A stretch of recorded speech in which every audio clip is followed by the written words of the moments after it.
Hi guys, welcome back to my YouTube channel that is Swapna's tutorial. So ನೀವೇನೇ ನನ್ನ ಚಾನಲ್ಗೆ subscribe ಆಗಿಲ್ಲ ಅಂದರೆ ಪ್ಲೀಸ್ ಸಬ್ಸ್ಕ್ರೈಬ್ ಆಗಿ, ವೀಡಿಯೋಸ್ನ ಲೈಕ್ ಮಾಡಿ, ಶೇರ್ ಮಾಡಿ, ಹಾಗೆ ಕಮೆಂಟ್ ಮಾಡಿ. ಸೊ ಇವತ್ತು ನಾನು ಮಾಡ್ತಿರೋ ಸಬ್ಜೆಕ್ಟ್ ಯಾವುದು ಅಂದರೆ 6th ಬಿ ಕಾಮ್ನ AFM ಸಬ್ಜೆಕ್ಟ್ನ ಎಕ್ಸ್ಪ್ಲೈನ್ ಮಾಡ್ತಿದ್ದೀನಿ. ಸೊ ಅದರಲ್ಲಿ ಚಾಪ್ಟರ್ 1 ಬಂದುಬಿಟ್ಟು ಡಿವಿಡೆಂಡ್ ಡಿಸಿಷನ್ ಆ್ಯಂಡ್ ಥಿಯರೀಸ್ ಅನ್ನೋ ಒಂದು ಚಾಪ್ಟರ್ನ ಎಕ್ಸ್ಪ್ಲೈನ್ ಮಾಡ್ತಿದ್ದೀನಿ. ನಾನು ಪ್ರೀವಿಯಸ್ ವೀಡಿಯೋದಲ್ಲಿ ಯಾರ್ಯಾರೆಲ್ಲ ವೀಡಿಯೋನ ನೋಡಿರ್ತಾರೋ ಅವ್ರಿಗೆ ಚಾಪ್ಟರ್ ಪಾರ್ಟ್ 2ವರೆಗೂ ಸಿಕ್ಕಿರುತ್ತೆ ವೀಡಿಯೋ.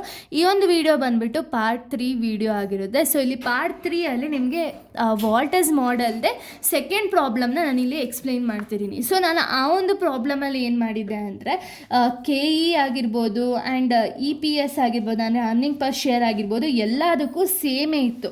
ಬಟ್ ಈ ಒಂದು ಸಮ್ಮಲ್ಲಿ ಪ್ರತಿಯೊಂದಕ್ಕೂ ಡಿಫರ್ ಆಗ್ತಾ ಹೋಗುತ್ತೆ. ಸೊ ಅದಕ್ಕೆ ಈ ಒಂದು ಪ್ರಾಬ್ಲಮ್ನ ಎಕ್ಸ್ಪ್ಲೈನ್ ಮಾಡ್ತಾ ಹೋಗ್ತೀನಿ.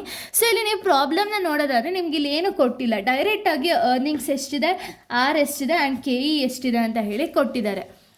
ಸೊ ಇಲ್ಲಾದರೆ ಏನಾಗುತ್ತೆ ಅಂದರೆ ಪ್ರತಿಯೊಂದಿಗೂ ಅರ್ನಿಂಗ್ಸ್ ಏನಿದೆ ಪ್ರತಿಯೊಂದಕ್ಕೂ ಅರ್ನಿಂಗ್ಸ್ ಚೇಂಜ್ ಆಗುತ್ತೆ ಆ್ಯಂಡ್ ಆರ್ ಚೇಂಜ್ ಆಗುತ್ತೆ, KEನೂ ಸಹ ಚೇಂಜ್ ಆಗುತ್ತೆ.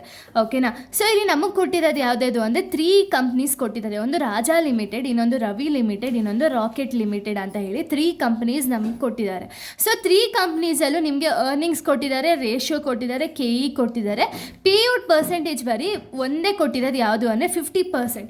ನಾವು ಪ್ರೀವಿಯಸ್ ವೀಡಿಯೋದಲ್ಲಿ ನಾವು 25%ಗೂ ಮಾಡಿದ್ರಿ, 50%ಗೂ ಮಾಡಿದ್ರಿ ಆ್ಯಂಡ್ 75%ಗೂ ಮಾಡಿದ್ರಿ.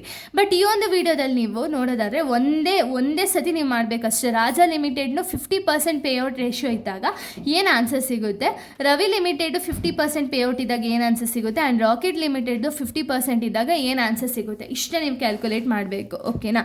ಫಸ್ಟ್ ನಾವು ರಾಜಾ ಲಿಮಿಟೆಡಿಂದ ಸ್ಟಾರ್ಟ್ ಮಾಡ್ತಾ ಹೋಗೋಣ. ಸೊ ರಾಜಾ ಲಿಮಿಟೆಡ್ ಫಸ್ಟ್ ನೀವೇನಂತ ಹಾಕೊಳ್ತೀರಾ, R is greater than K ಅಂತ ಹಾಕ್ಕೊಂಡು ಫಾರ್ಮುಲಾ ಹಾಕಬೇಕಾಗುತ್ತೆ. D divided by KE plus R E minus D divided by KE divided by KEನ ಹಾಕ್ತೀರಾ. ಇದು ಫಾರ್ಮುಲಾ. ಸೊ ಇದಾದಮೇಲೆ ನಮಗೆ ಏನೇನು ಇನ್ಫಾರ್ಮೇಷನ್ ಕೊಟ್ಟಿದ್ದಾರೆ ಅಂದರೆ ನೋಡಿ, ಫಸ್ಟ್ ಇದನ್ನು ಕ್ಲೋಸ್ ಮಾಡ್ಕೊಬಿಡೋಣ, ಬರೀ ರಾಜಾ ಲಿಮಿಟೆಡ್ನ ನಾವು ನೋಡ್ತಾ ಹೋಗೋಣ. ಸೊ ಇಲ್ಲಿ ರಾಜಾ ಲಿಮಿಟೆಡಲ್ಲಿ ನೀವು ನೋಡೋದಾದರೆ ಅರ್ನಿಂಗ್ಸ್ ಬಂದು 24 ಕೊಟ್ಟಿದ್ದಾರೆ. ಸೊ ಇಲ್ಲಿ ಎಷ್ಟಾಗುತ್ತೆ ನಿಮ್ಗೆ ಅವಾಗ, E ಈಸ್ ಈಕ್ವಲ್ಸ್ ಟು 24 ಆಗುತ್ತೆ. ಬಟ್ ನೀವು ಡಿನ ಕ್ಯಾಲ್ಕುಲೇಟ್ ಮಾಡಬೇಕಾದ್ರೆ ಯಾವ ರೀತಿ ಮಾಡ್ತಿದ್ರಿ ಅಂದರೆ ಪೇಔಟ್ ರೇಷಿಯೋ ಎಷ್ಟಿದೆ, 50% ಅಲ್ವಾ. So when dividend payout ratio is 50%, ಒಂದನ್ನೇ ಕ್ಯಾಲ್ಕುಲೇಟ್ ಮಾಡೋದು, ಅದಕ್ಕೆ ಇಲ್ಲಿ ನಾನು 50% ಅಂತ ಹಾಕಿಲ್ಲ.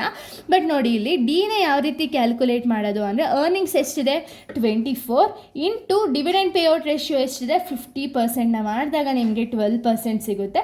ಅದನ್ನು ನೀವು D ಈಸ್ ಈಕ್ವಲ್ಸ್ ಟು 12% ಅಂತ ಹೇಳಿ ಕನ್ಸಿಡರ್ ಮಾಡ್ತೀರಾ. ಇನ್ನು ಆರ್ ಎಷ್ಟಿದೆ, ನಮಗೆ ಆರ್ ಬಂದುಬಿಟ್ಟು 5% ಇದೆ. 5ನ ನೀವು ಕನ್ವರ್ಟ್ ಮಾಡ್ಕೋಬೇಕಲ್ವಾ. ಕನ್ವರ್ಟ್ ಮಾಡಿದಾಗ ನಿಮ್ಗೆ ಎಷ್ಟು ಸಿಗುತ್ತೆ ಅಂದರೆ 5ನ ಕನ್ವರ್ಟ್ ಮಾಡಿದಾಗ 5 ಡಿವೈಡೆಡ್ ಬೈ 100 ಮಾಡಿದಾಗ ನಿಮಗೆ 0.05 ಸಿಗುತ್ತೆ. ನೆಕ್ಸ್ಟು KE ಬಂದುಬಿಟ್ಟು KE ಅವರೇ ಕೊಟ್ಟಿದ್ದಾರೆ 10% ಅಂತ ಹೇಳಿ. 10 ಡಿವೈಡೆಡ್ ಬೈ 100ನ ಮಾಡಿದಾಗ ನಿಮಗೆ 0.1 ಸಿಗುತ್ತೆ.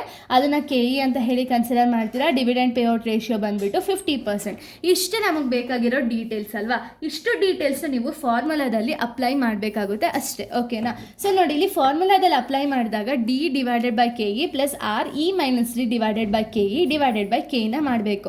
ಈಗ D ಎಷ್ಟಿದೆ 12 ಡಿವೈಡೆಡ್ ಬೈ KE ಎಷ್ಟಿದೆ 0.1 ಪ್ಲಸ್ ಆರ್ ಎಷ್ಟಿದೆ 0.05, ಯಾಕೆಂದರೆ 5% ಇದೆಯಲ್ವಾ. ಸೊ ಅದಕ್ಕೆ ಅದನ್ನು 0.05 ಇಂಟು 24 ಮೈನಸ್ 12 ಅಂದರೆ E ಮೈನಸ್ Dಗೆ 24 ಮೈನಸ್ 12ನ ಮಾಡ್ತೀರಾ. ಡಿವೈಡೆಡ್ ಬೈ KE ಬಂದುಬಿಟ್ಟು 0.1 ಡಿವೈಡೆಡ್ ಬೈ 0.1ನ ಮಾಡಿದಾಗ ನಿಮಗೆ ಆನ್ಸರ್ ಅನ್ನೋದು ಸಿಗುತ್ತೆ. ಆವಾಗ ನಿಮಗೆ ಇಷ್ಟೊಂದು ನೀವು ಸಾಲ್ವ್ ಮಾಡಿದಾಗ ನಿಮಗೆ 120 ಪ್ಲಸ್ 60 ಬರುತ್ತೆ. ಇವೆರಡನ್ನು ಆ್ಯಡ್ ಮಾಡಿದಾಗ 180 ರೂಪೀಸ್ ಬರುತ್ತೆ. ಇದು Raja limited P is equals to 180 ಸಿಗುತ್ತೆ.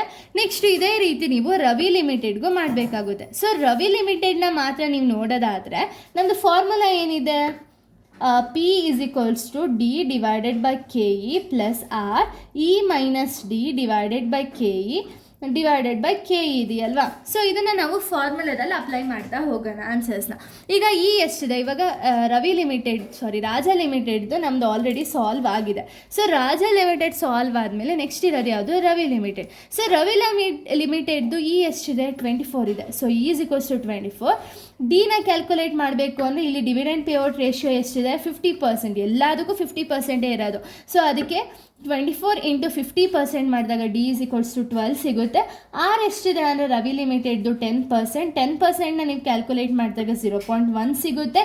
ಇನ್ನು ಕೆ ಎ ಬಂದುಬಿಟ್ಟು 15% ಅಂತ ಹೇಳಿದ್ದಾರೆ. ಸೊ 15%ನ ಮಾಡಿದಾಗ 0.15 ಸಿಗುತ್ತೆ.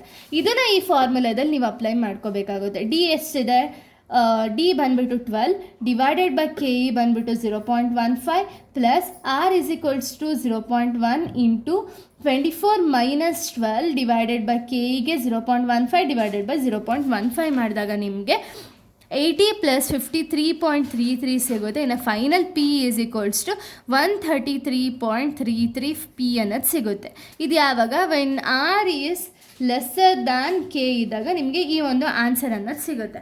ಇನ್ನು ಲಾಸ್ಟ್ ಬಂದುಬಿಟ್ಟು ರಾಕೆಟ್ ಲಿಮಿಟೆಡ್. ಸೊ ಇಲ್ಲಿ ರಾಕೆಟ್ ಲಿಮಿಟೆಡ್ನ ಒಂದು ಅಮೌಂಟನ್ನು ಕೊಡ್ತಾ ಹೋಗಿದ್ದಾರೆ. ಸೊ ಇದನ್ನು ನೀವು ಫೈಂಡ್ ಔಟ್ ಮಾಡಬೇಕಾಗುತ್ತೆ. ಸೊ ನೋಡಿ, ಇಲ್ಲಿ ರಾಕೆಟ್ ಲಿಮಿಟೆಡ್ಗೆ ನಿಮಗೆ ಆರ್ ಇಸ್ ಈಕ್ವಲ್ಸ್ ಟು ಕೆನೇ ಸಿಗಬೇಕು. ಇಲ್ಲಿ ನಿಮಗೆ ಆನ್ಸರು ಆರು ಆ್ಯಂಡ್ ಕೆ, ಇದು ಆರ್ ಅಂದ್ಕೊಳ್ಳಿ, ಇದು ಕೆ ಅಂದ್ಕೊಳ್ಳಿ, ಎರಡೂ ಸೇಮೇ ಬರಬೇಕು. ಆನ್ಸರ್ ಸೇಮ್ ಆನ್ಸರ್ ಬಂದರೆ ಮಾತ್ರ ಅದು ಕರೆಕ್ಟ್ ಅಂತ ಹೇಳಿ ಅರ್ಥ. ಸೊ ಇವಾಗ ಫಾರ್ಮುಲಾನ ಹಾಕೊಳ್ಳೋಣ. P is equals to D divided by K E plus R E minus D divided by K E divided by K ನ ಹಾಕ್ತೀರಾ. ಸೊ ಇಲ್ಲಿ ನೋಡಿ, ಫಸ್ಟ್ ಒನ್ ಬಂದುಬಿಟ್ಟು ಅರ್ನಿಂಗ್ಸ್ ಎಷ್ಟಿದೆ 24 ಇದೆ, ಆ್ಯಸ್ ಇಟ್ ಈಸ್ 24. ಡಿನ ಮಾಡಬೇಕಾದ್ರೆ ಏನು ಮಾಡಬೇಕು, 24 ಇಂಟು 50%, ಯಾಕೆಂದರೆ ಡಿವಿಡೆಂಡ್ ಪೇಔಟ್ ರೇಷಿಯೋ ಎಷ್ಟಿದೆ 50% ಮಾಡಿದಾಗ ನಿಮಗೆ 12 ಸಿಗುತ್ತೆ. ಆರ್ ಇಸ್ ಈಕ್ವಲ್ಸ್ ಟು 10% ಅಂತ ಹೇಳಿದರೆ 10% ನೀವು ಕನ್ವರ್ಟ್ ಮಾಡಿದಾಗ 0.1 ಸಿಗುತ್ತೆ.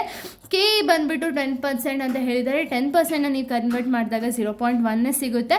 ಸೊ ಇದನ್ನು ನಾವು ಫಾರ್ಮುಲಾದಲ್ಲಿ ಅಪ್ಲೈ ಮಾಡ್ಕೋಬೇಕಾಗುತ್ತೆ. 12 divided by 0.1 plus 0.1 24 minus 12 divided by 0.1 divided by 0.1 ಮಾಡಿದಾಗ ನಿಮಗೆ 120 ಪ್ಲಸ್ 120 ಸಿಗುತ್ತೆ. ಇವೆರಡನ್ನೂ ಆ್ಯಡ್ ಮಾಡಿದಾಗ 240 ಸಿಗುತ್ತೆ.